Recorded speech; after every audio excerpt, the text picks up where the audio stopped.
Fidèles auditeurs et téléspectateurs des programmes de Studio Kalangu, bonsoir et bienvenue dans ce numéro du Forum de la presse de Kalangu de ce vendredi 11 juin 2021.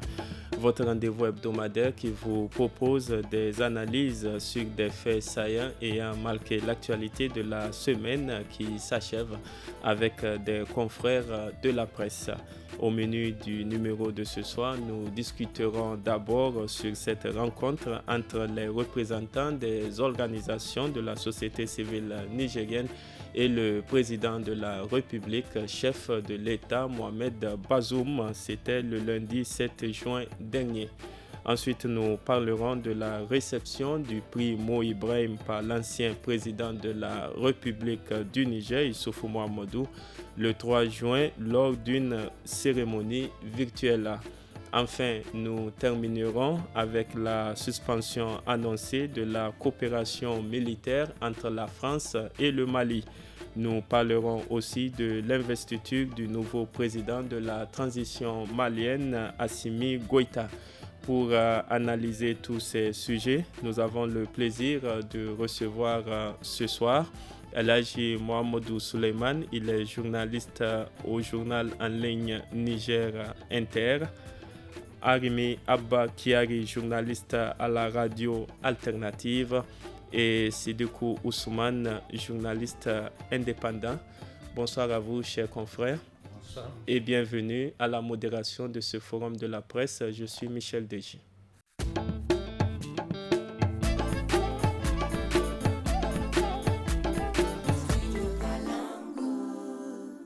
Une fois de plus, bienvenue si vous venez de nous rejoindre dans ce forum de la presse du studio Kalangu que nous débutons par cette rencontre entre les représentants des organisations de la société civile nigérienne et le président de la République, Mohamed Bazoum, le lundi 7 juin.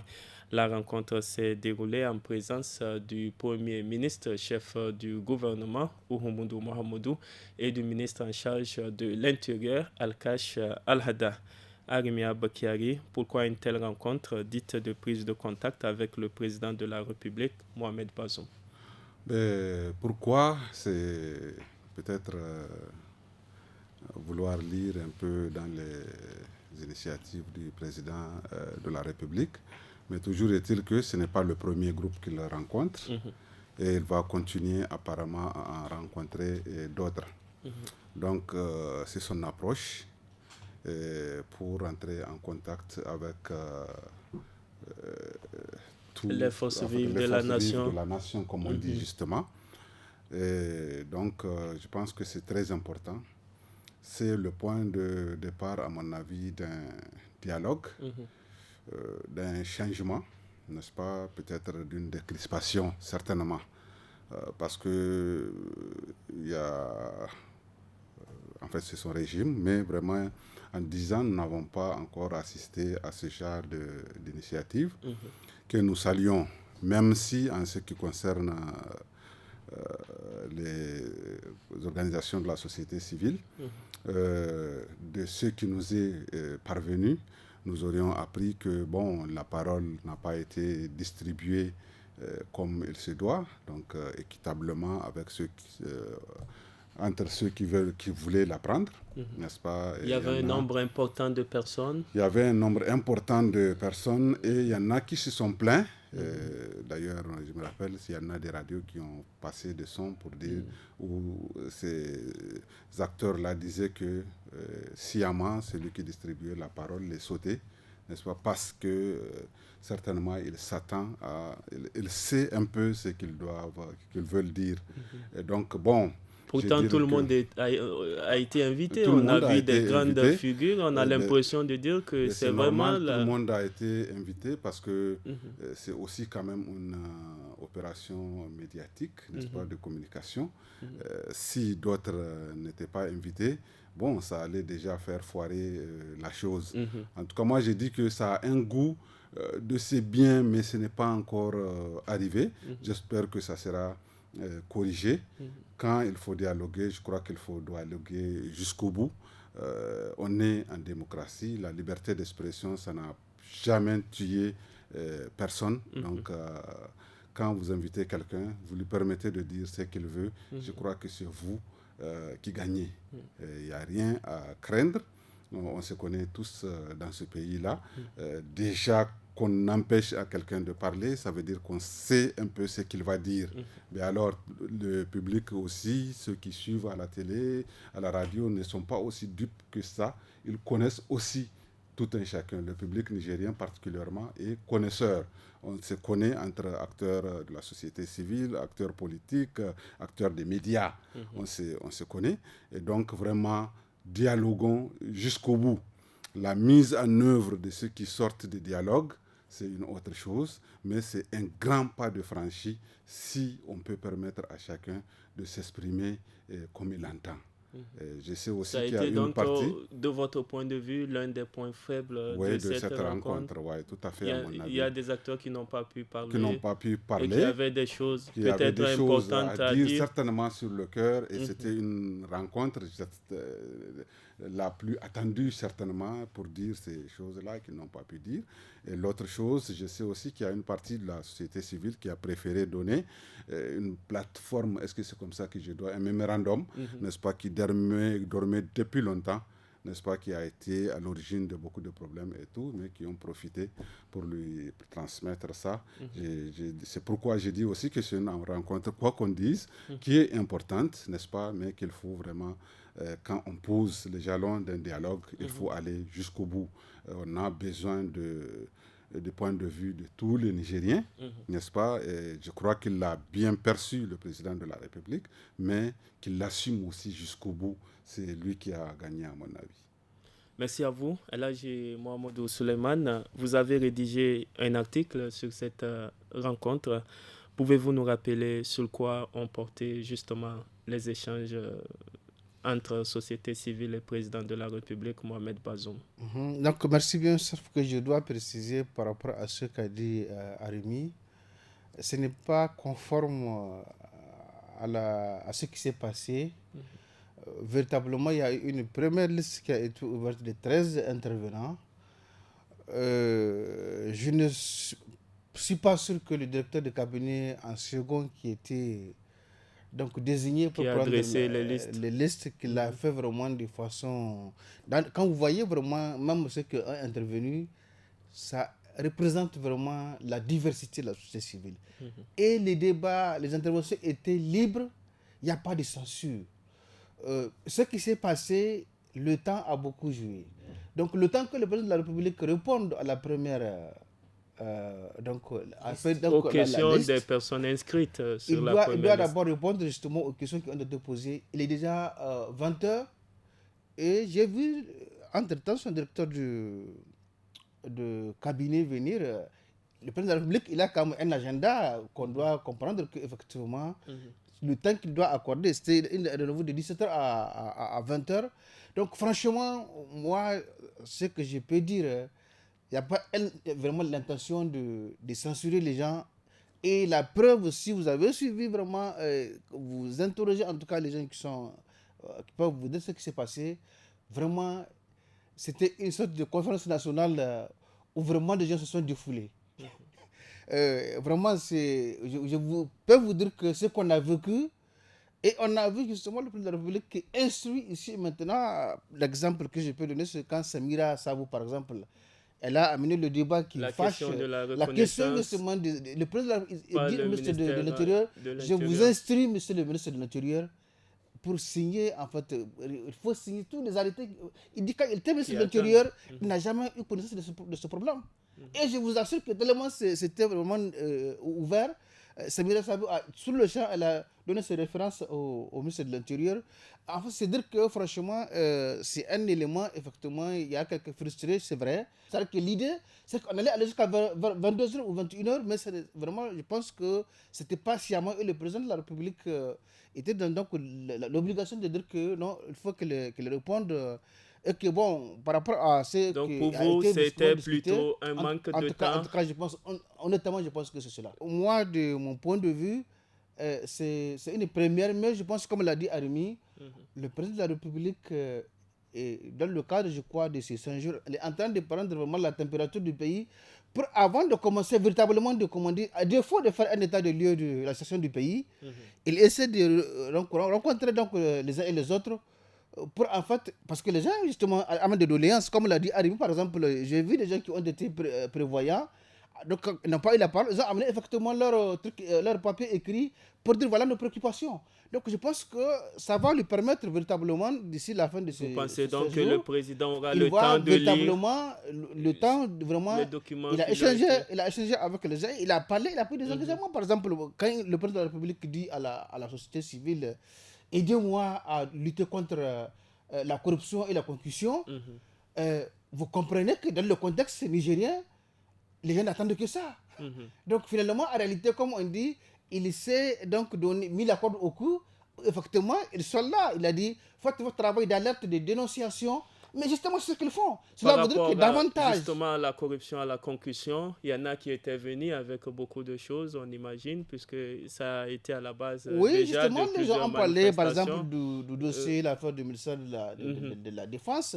En tout cas, bon, la question de l'impunité, les gens en parlaient, les gens vraiment se sont défoulés.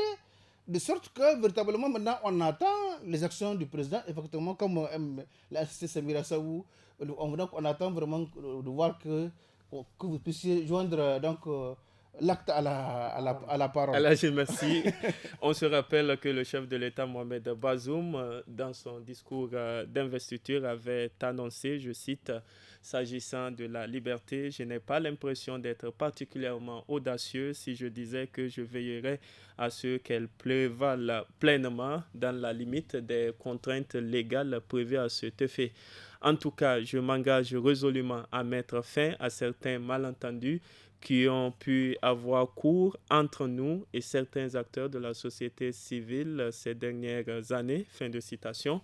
Ousmane Sidikou, peut-on voir là que le président veut justement mettre fin à certains malentendus constatés dans le passé avec une partie de cette société civile et lui donner plus de liberté à travers cette rencontre? Moi, je pense que, Alhaji l'a dit, on a vu quand même les figures de proue de cette société qui ont eu la parole. Mais je ne veux pas me hasarder à dire que voilà ce qu'il a dit à l'épreuve des faits. Mais toujours est-il que le cadre soit créé, c'est déjà une bonne chose. Que la société civile, dans sa globalité, tout bord confondu, soit convié au palais de la présidence pour discuter véritablement des problèmes. Cela rentre dans le cadre vraiment des actions à saluer. Certes, des engagements n'ont pas été pris de part et d'autre, mais je pense que ça doit être pérennisé. C'est une bonne chose parce que quand... vous prenez vraiment, même si nous n'avons pas la cartographie de toutes les organisations de la société civile, on ne peut pas quand même si en repartissant la parole, Allah je l'ai dit, peut-être il a un agenda chargé. Certains, j'avoue, certains c'est pas pour dire grand chose, Michel, certains c'est juste pour du populisme, donc comprendrez. Je ne dis pas que ça c'est à tort, mais il faut qu'on surpasse ces détails. Vraiment, moi je pense que le fait de les avoir conviés, maintenant il faut pérenniser, il faut passer à l'action.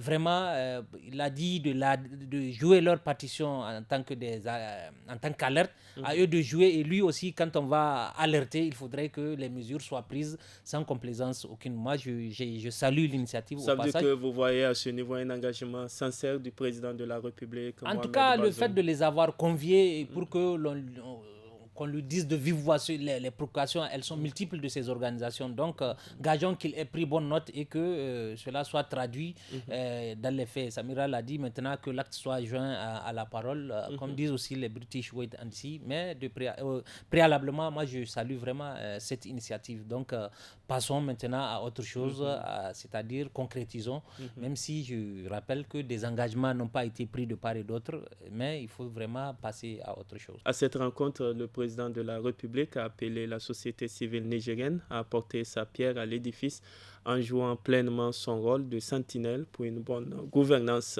au Niger. Il a dit, je cite, « Nous avons besoin de vous dans le combat contre la corruption et dans le combat contre la concussion. Vraiment, je voudrais vous dire que j'ai besoin que vous me donniez la main », avait-il déclaré.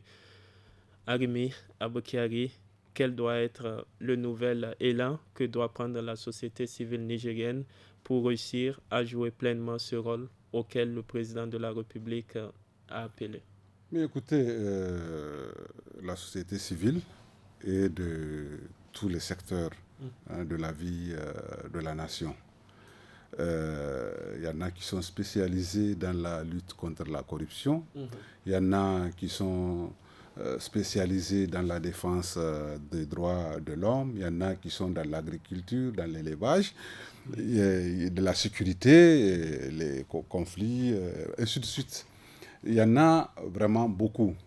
Avec les élections qu'il y a eu avant-hier, j'aurais appris qu'il y avait au moins 450, quelque chose comme ça. Et je crois que donc c'est beaucoup et il y en a à boire et à manger vraiment si ce n'est que ça.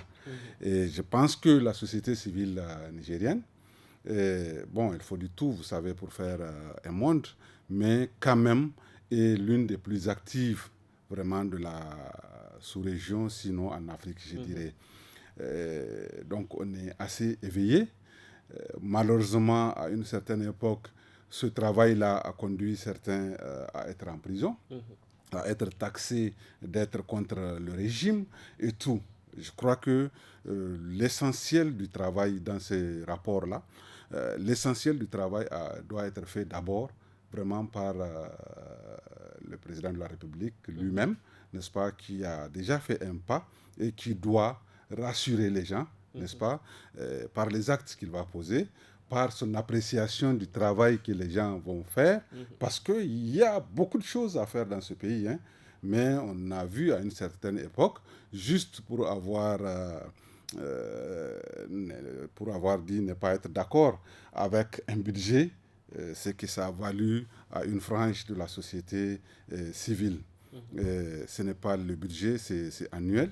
Il y en aura au moins 4 pendant que le président sera dans son premier mandat. Les gens vont traiter, par exemple, de la même manière. Et est-ce qu'il va vraiment accepter d'accueillir les observations que les critiques que les gens vont faire? C'est de ça qu'il s'agit. Et la question de la corruption, on a vu avec l'affaire du ministère de la Défense, n'est-ce pas? L'affaire a failli vraiment, je dirais, plutôt se retourner contre ceux qui dénoncent. Or, c'est de l'information. Il s'agit de vérifier, de revérifier et de la rendre publique. C'est ce que les journalistes font. Est-ce qu'un journaliste qui accepterait de mettre son pied vraiment dans le plat, n'est-ce pas, sera vraiment compris? Parce qu'une information, a priori, les règles sont les mêmes pour la traiter. Tu as vérifié, revérifié, confirmé même parfois, mais ça peut s'avérer toujours faux. Ça peut toujours, tu peux ne pas avoir toute la vérité. Il y a des risques dans le métier. Est-ce que les journalistes seront compris dans ce contexte-là? Il y a vraiment plein de questions qu'on doit se poser et qu'on pourrait se poser sur le rapport entre la société civile et l'État et le gouvernement, je dirais. Donc vraiment, et l'effort à faire, c'est au gouvernement de faire. À mon avis, il y aura toujours la société civile, comme on dit, pro et contre, n'est-ce pas? Pro, c'est ceux qui essaient de caresser dans le sens du poil, et ceux qu'on qualifie de contre, c'est ceux qui essaient de sortir la chose la plus ceux qui dénoncent. Ceux qui dénoncent. Et on voit un président qui appelle à dénoncer. Donc voilà. Est-ce que c'est extrêmement difficile, je sais, hein, le pas à franchir, c'est extrêmement difficile. Merci. Parce que quand même, nous avons affaire à des politiciens, n'est-ce pas, qui doivent aussi préserver énormément de choses. Ils ont des alliances à préserver, ils ont des rapports vraiment à préserver, des gens qui leur ont permis de venir au pouvoir, tout ça. Donc bon, j'espère que vraiment le philosophe président que nous avons va pouvoir faire la part des choses. Merci à vous. El Hadji Mohamedou Souleymane, c'est vrai, la société civile, dans le cadre de ses actions citoyennes, il arrive d'ailleurs qu'elle demande plus de liberté pour avoir des choses à dire, notamment la liberté de manifestation.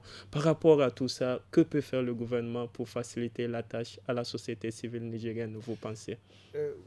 Que peut faire le gouvernement? Je pense que le président de la République, il était ministre de l'Intérieur sortant du régime précédent. Et je l'ai entendu dire à l'occasion justement de cette crise avec la société civile, il était ministre de l'Intérieur, à l'occasion de l'interview, il nous dit que lui, il n'est pas d'accord. Le principe pour lui, c'est la liberté. C'est-à-dire que s'il doit être amené à interdire, c'est lorsque véritablement il y a une sorte de distorsion dans le respect des principes donc, et les règlements de la République. Donc, mais ce que j'ai compris... Est-ce à dire que vous pensez qu'il avait donc fait des choses qui n'étaient pas de son intention personnelle? Mais absolument, parce que moi, quand par exemple, à un certain moment dans ce pays où il y a eu beaucoup de fraude dans les examens, mais des confrères sont allés voir le président de la République, ils étaient informés que il y a des hautes personnalités qui sont dans le coup et qu'effectivement, il faut que vraiment... Ils vont demander en tant que président du parti au pouvoir, qu'est-ce qu'il en pense. Il dit, mais écoutez, nous sommes des ministres, nous sommes des directeurs généraux, nous sommes en tout cas dans des positions de leadership. Il dit que monsieur, on ne remercie pas Dieu. Il nous faut encore aller dans les concours où les enfants des paysans peuvent profiter. Mais il dit qu'on ne va pas protéger personne. Donc son option à lui, c'est qu'on devrait sévir sur tout le monde. Mais vous savez, comme l'a dit Arimi, le contexte politique est tel que souvent, il y a des effectivement, il faut se faire violence. Parce que le président de la République a une volonté farouche justement de contre la corruption. Mais si véritablement ses alliés ne sont pas prêts, par exemple, quand j'ai l'exemple du président Issoufou, par exemple, pour le cas de 2 ministres et un député, on allait lever leur immunité. Mais le débat était autre parce que les alliés n'étaient pas d'accord. Et même au sein de son parti, il y avait un problème en tout cas où, franchement, ces personnalités ont échappé. Donc, c'est dire que c'est vraiment un sacerdoce. Il est conscient que, véritablement, s'il doit le faire, franchement, et il a dit que ce n'est pas facile. C'est pourquoi il demande donc le soutien de la société civile parce qu'en vérité, quand vous dites que vous allez lutter contre la corruption, vous mettez en réalité le couteau au ventre parce que tout simplement, politiquement, on va, heureusement peut-être pour lui, il a une majorité confortable à l'Assemblée, mais est-ce que suffisant? Donc vous voyez, je pense qu'il a besoin justement, ses alliés objectifs, c'est la société civile. Parce que je pense que l'opinion publique, parce que vous voyez, en réalité, je ne pense pas qu'un président de la République, si effectivement il est sincère, s'il frappe en tout cas les délinquants de tous les bords, s'il montre vraiment sa sincérité, la société civile va le soutenir, mais je pense que toute la population va l'applaudir parce que pour moi, je pense que le Nigérien, comme tout peuple en tout cas, aspire vraiment à la justice, en tout cas vraiment aux valeurs essentielles. Donc je ne pense pas que s'il fait ce travail, c'est périlleux. Parce que imaginez aujourd'hui, au sein même de son propre parti, et on a vu justement à ce moment-là, ces militaires sont déjà en tout cas en première ligne dans les affaires. Donc moi je pense que cette rencontre, le président a fait ça à dessein. Il est conscient justement peut-être des périls. Ça veut dire que ça nécessite des actions. Mais absolument. En fait, vous voyez, en réalité, dans un pays comme le nôtre, lorsqu'on se permet de s'amuser avec l'argent de autorité publique, c'est qu'on tire le pays vers le bas. On ne peut rien faire. Par exemple, sur la question de l'école, le président dit que voilà, il a parlé de l'IDH au niveau de la société civile. Le dernier classement, vous voyez, c'est que l'IDH, voilà, je sais que si j'ai dit je vais investir dans l'éducation, j'ai dit que je n'aurai aucun gain politique par rapport à ça, mais j'ai dit qu'il faut qu'on le fasse pour notre pays. Si on ne le fait pas, le pays va toujours être dernier, mais il faut qu'on le fasse. Donc vous voyez un peu, en réalité, il y a des questions essentielles. Le président a montré véritablement qu'il a cerné en tout cas sa prise de conscience des défis qui assaillent le pays. Maintenant, il a besoin donc de moyens et de soutien de tous. Merci, merci Elhadji. Ousmane Sidikou, de votre point de vue, comment le gouvernement peut aider cette société civile à vite avancer pour pouvoir passer à l'autre sujet? À écouter mes deux aînés, mes confrères, je suis sceptique, Michel, honnêtement par là, et tout laisse à croire, accorder un tout petit peu du crédit à ceux qui penseraient que c'est quelque part c'est du populisme qui est en train d'être fait à travers cette valse d'audience à la présidence. Pourquoi je suis sceptique? Parce que le président, il l'a dit, il est prêt vraiment, il demande à être aidé, il demande à ce qu'on alerte. Aujourd'hui, où gît le scepticisme, c'est quand, par exemple, au nom d'un quelconque intérêt ou enjeu politique, qu'il ne puisse pas sévir. Moi, je me dis que, comme on dit, quand on veut faire on ne peut pas faire des omelettes sans casser des œufs. Donc, sûr. Pour moi, il aurait vraiment fallu qu'il se donne les moyens, peu importe, advienne que pourra.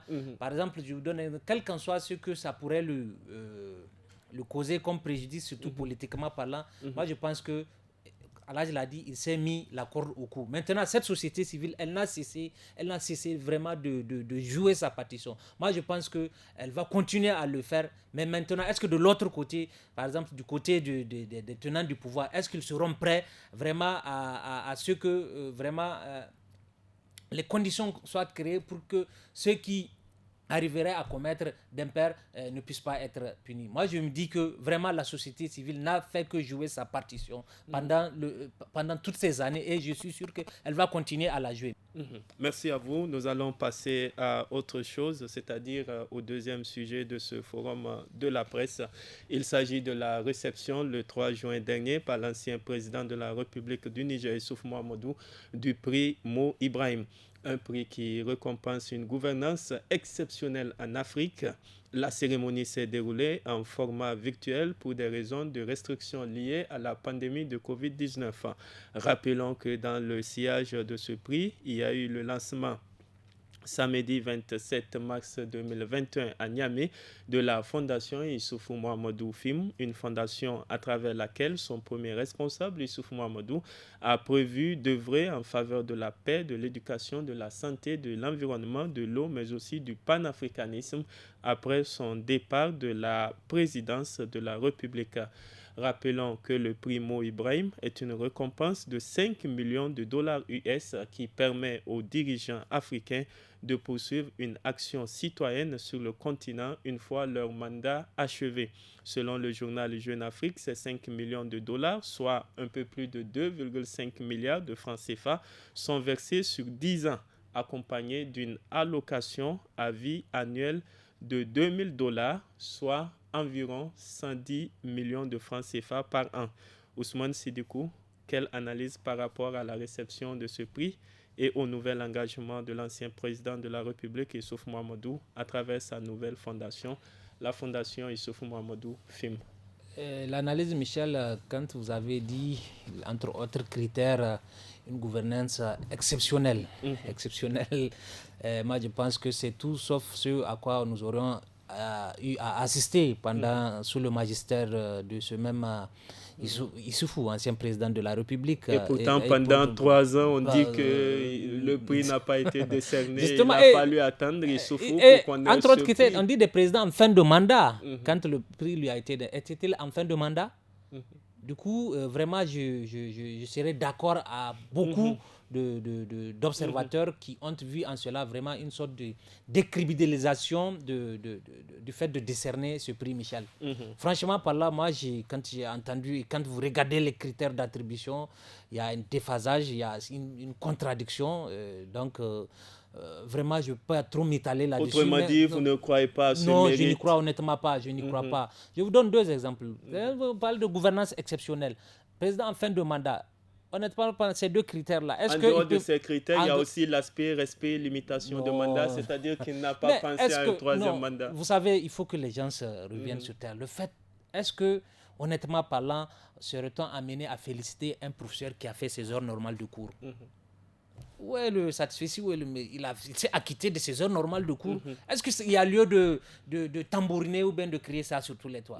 Donc moi je me dis que cette limitation des mandats, il faut que les gens... Mais ce sont les délais constitutionnels. Mais si le président est forcé et tenu à respecter ses délais constitutionnels. C'est comme je vous l'ai dit. Est-ce qu'on serait amené à décerner un satisfait à un professeur du seul fait qu'il a eu à faire ses heures normales de cours? Donc il n'y a pas lieu de s'extasier ou bien de vouloir tambouriner ça sur tous les toits. Merci Elhadji Mohamed Suleiman. Qu'est-ce qui a valu ce prix à Issoufou Mahamadou de votre point de vue? On parle, selon les critères du comité Mo Ibrahim, ils ont cité quelques éléments. Ils ont pensé que la gestion de la sécurité du président Issoufou n'est pas mauvaise dans le contexte donc du Sahel. Il a non seulement une vision pour son pays, mais aussi pour les autres pays.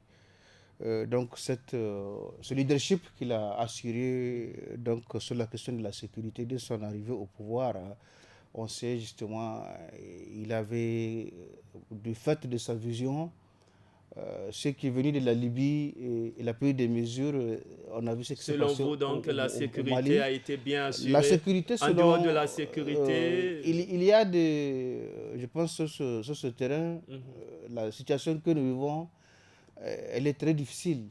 Mais le comité Ibrahim, en considérant en tout cas ce qu'il a eu à faire, sa vision, son leadership est appréciable non seulement dans son pays, mais aussi le fait de vouloir aussi de la paix chez ses voisins. Il s'est battu en tout cas pour le Mali, pour le Sahel. Donc, deuxième élément qu'ils ont considéré, dans le cadre de Covid, en tout cas sur le plan sanitaire, là aussi ils ont parlé de cela. Mais l'élément le plus déterminant, c'est ce que vient de dénigrer mon confrère Siddikou. Cette question-là, il ne va pas de soi.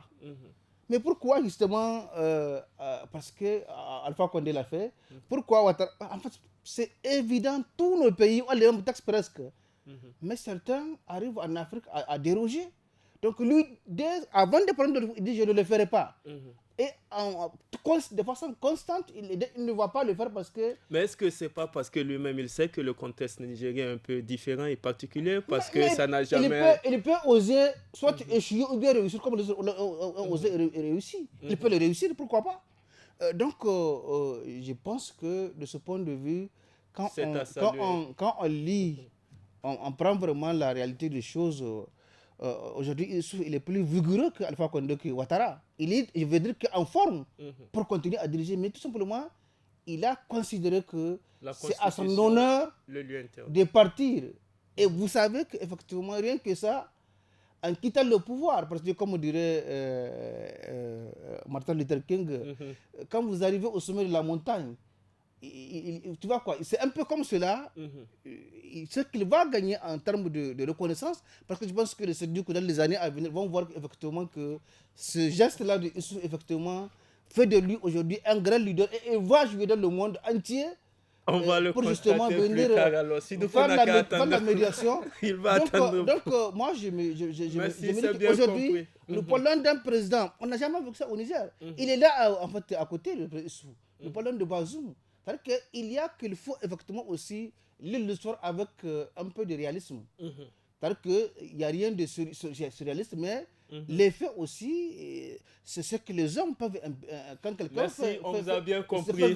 Arimi Abakiari, est-ce qu'on peut dire qu'en réalité, Issoufou Mahamadou, on peut conclure qu'il a été un modèle au plan continental en décidant de ne pas briguer un troisième mandat? Ce n'est pas les Nigériens qui lui ont attribué ce prix. Bien sûr que donc, c'est ce qu'il a posé comme acte au plan international a dû lourdement peser. C'est le champion de la ZLECAf, c'est ça? Bien sûr. C'est aussi, il était président de l'UEMOA, de la CEDEAO, il était, en tout cas, on l'a entendu beaucoup au plan international. À cela, bien sûr, le comité a ajouté la gestion de la crise sécuritaire. Que nous vivons dans notre chair, mais qu'eux voient de l'extérieur, parce qu'ils me connaissent, justement, parce qu'il a fait venir beaucoup d'armées étrangères.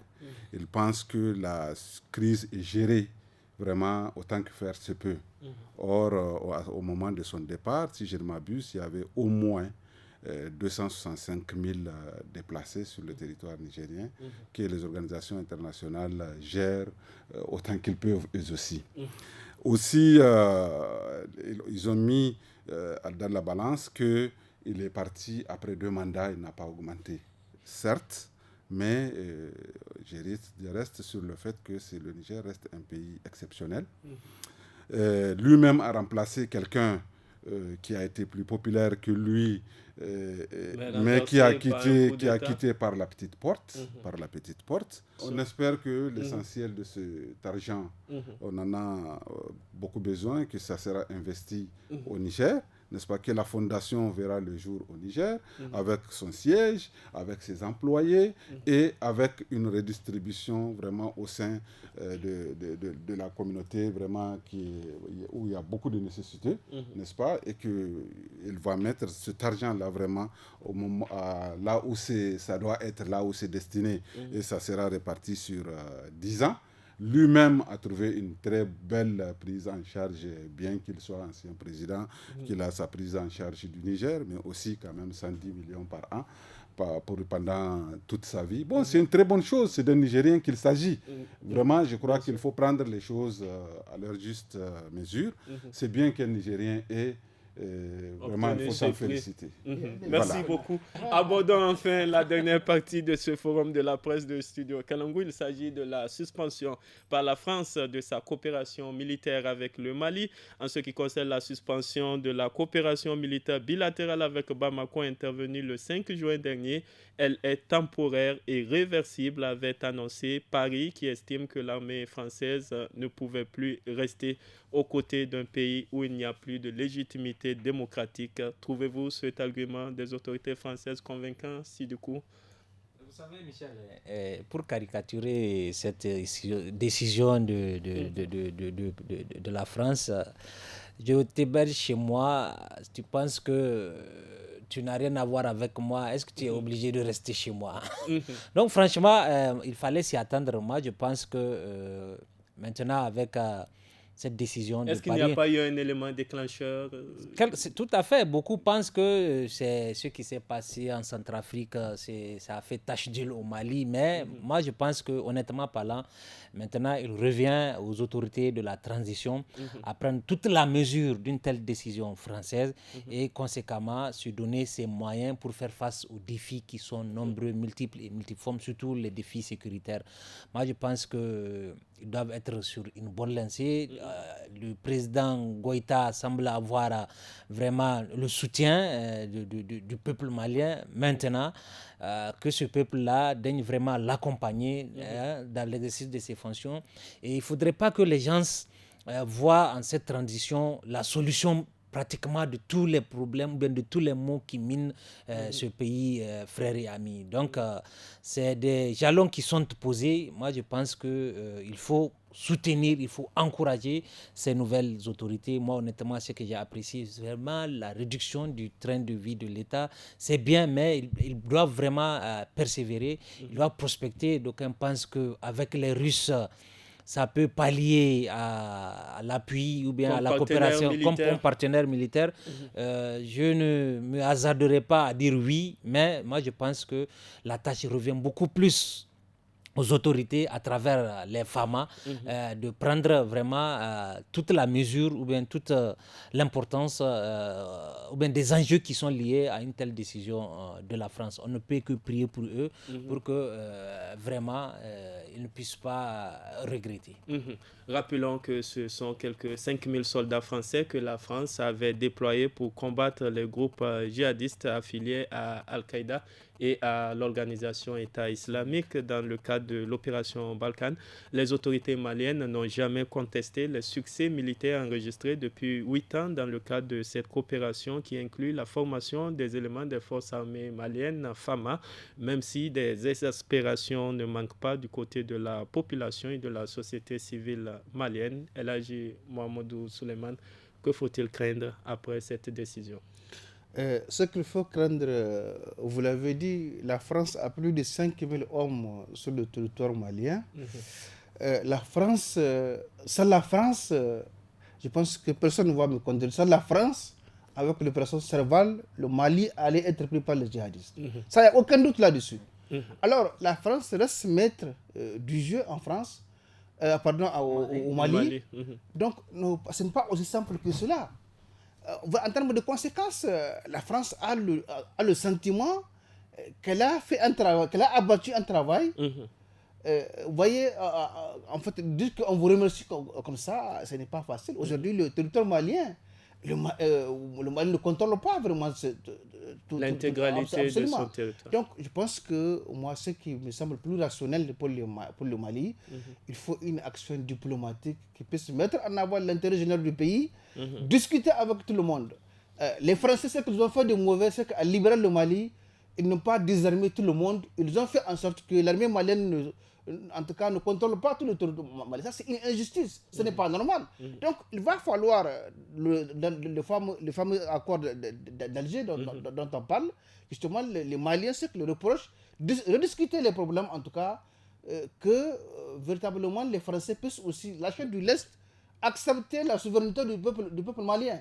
Mais penser que véritablement, il faut renvoyer les Français comme ça, cela peut être dangereux parce qu'en plus de leur présence, c'est aussi les renseignements, l'instruction de l'armée malienne, c'est qu'aujourd'hui c'est périlleux. C'est risqué. Donc, il faut donc espérer que tout se passera bien Russes, comme l'a souhaité. Les Russes peuvent venir. C'est-à-dire que dans une diplomatie vraiment proactive, c'est qu'ils peuvent en même temps avoir les Français, mais discuter aussi, ils peuvent venir aussi travailler pour l'intérêt du Mali. Merci, donc, on vous a bien compris et c'est dans ce contexte que le colonel Assimi Goïta a prêté serment lundi dernier à Bamako au Mali. Son investiture devant la Cour suprême fait de lui le nouveau président de la transition malienne. Assimi Goïta a ainsi pris le pouvoir après avoir accusé l'ancien président de la transition Bandao d'avoir violé la charte de transition. Quels sont les principaux grands défis que doit relever donc à présent le nouvel homme fort du Mali,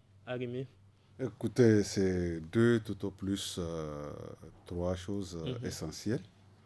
Il faut retenir qu'à la veille de son second coup d'État, les fonctionnaires maliens étaient dans la rue parce qu'ils réclament une certaine amélioration de leurs conditions de vie et de travail. Bien sûr. Ça, c'est essentiel, c'est extrêmement important. Il faut gérer la situation sécuritaire avec le Burkina et le Niger. La situation reste ce qu'elle est. Aujourd'hui, on nous a dit que les Français étaient en train d'abattre un travail extraordinaire. C'est en 2012 que ça avait commencé au Mali. Nous sommes en 2021. Il n'y a rien qui s'est arrangé, sincèrement. Tout s'est empiré. La crise s'est étendue au Niger, puis au Burkina. La Côte d'Ivoire est touchée en ce moment. Donc, ça, c'est la deuxième chose vraiment qu'il doit régler. Et chapeau à lui, vraiment, il a pris l'engagement qu'en février prochain, il va remettre le pouvoir à un président démocratiquement élu. Je le crois sincèrement. Je crois qu'Issou, on l'a cru, on l'a encouragé, il l'a fait. Et je crois qu'il va le faire. Je le crois plus que je ne crois les Tchadiens. Sincèrement, je le dis. Donc vraiment, je pense qu'il va le faire. Qu'il y a de l'espoir. Qu'il va le faire parce que on sent qu'il a le soutien du peuple malien, surtout de ses frères d'armes maliens. Et nous-mêmes, dans la sous-région, sincèrement, si on fait un scrutin aujourd'hui, un sondage, c'est sûr que les Africains de l'Ouest le soutiennent. Parce que cette présence française, sincèrement, la France a été rattrapée à son propre jeu en réalité. La France... Autrement dit, vous étiez d'ailleurs contre la présence militaire française au Mali. Jusqu'à aujourd'hui, c'est l'histoire, peut-être les historiens dans le futur nous diront qu'est-ce qui s'est réellement passé. On nous a parlé d'une colonne de 200 véhicules qui étaient en train de marcher sur Bamako et qu'ils les ont bombardés. On n'a pas vu de carcasse. On ne sait pas où est-ce qu'ils se sont dispersés pour rentrer. Et ça s'est arrêté là. Merci. Depuis, ils sont au Niger, au Tchad. Sincèrement, la France, je vous dis qu'elle a été rattrapée à son propre Autrement jeu. dit, Là où ils ont remplacé le père par le fils, on trouve que c'est normal. Au Niger, on donne un prix à notre président qui s'en va. En même temps, d'autres qui ne s'en vont pas sont tout de même soutenus par la France. Chers auditeurs, nous sommes au terme de ce forum de la presse de Studio Kalangu de ce vendredi 11 juin 2021. Nous disons merci à nos 3 invités. C'était donc Elhaji Mohamedou Suleiman, journaliste au journal en ligne Niger Inter, Arimi Abokiari, journaliste à la radio alternative, et Sidikou Ousmane, il est journaliste indépendant. Merci à vous tous, chers auditeurs et auditrices, téléspectateurs et téléspectatrices, pour votre fidélité au programme du Studio Kalangu. Merci à vous également. Merci à vous également, chers invités. À la modération de ce forum, c'était Michel Deji. À la technique pour le son, Issa Laoli, et à la régie vidéo, Mustapha Ayouba. Rendez-vous samedi et dimanche dès 17h sur nos 46 radios partenaires pour suivre le programme des jeunes avec l'actu des jeunes en 5 langues suivi de tous à la FADA. Et à partir de 18h15 samedi, le forum en Hausa sur le thème conditions de travail des maraîchers du périmètre de Giratawa dans la région de Maradi, et dimanche le forum en Zarma sur le thème l'intérêt de l'agroécologie dans le développement agricole. Merci de nous avoir suivis. Au revoir.